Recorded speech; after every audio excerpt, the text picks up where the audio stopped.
Hey you, I'm Dallas Ann, creator of the Violet Pie, and you're joining me here for my lunch break knitting.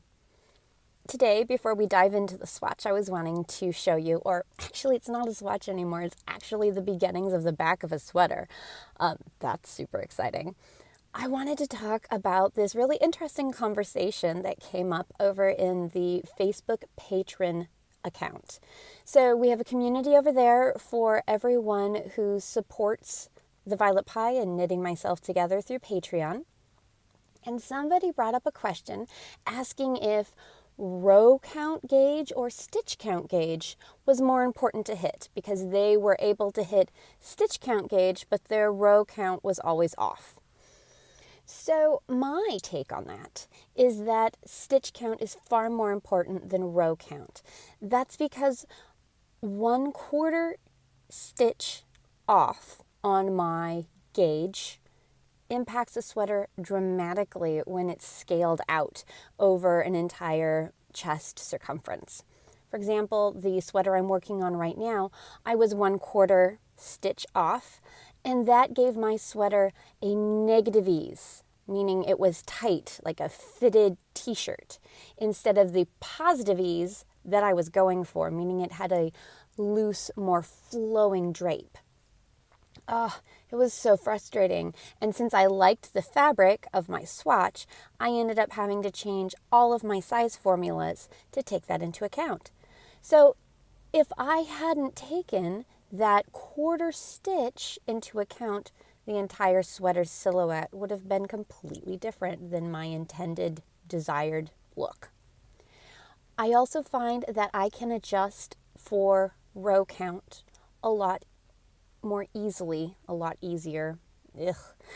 Clearly I need more coffee than I can for stitch count by just adding or subtracting rows in the yoke or in the bottom half of the sweater to account for my differences than what's called for in the pattern. Somebody else chimed in and said that they find that they can meet their row count gauge by changing the material of the needle they're using. So going from bamboo to metal, or from metal to plastic or bamboo, that all changes their row count. So now on to the swatch.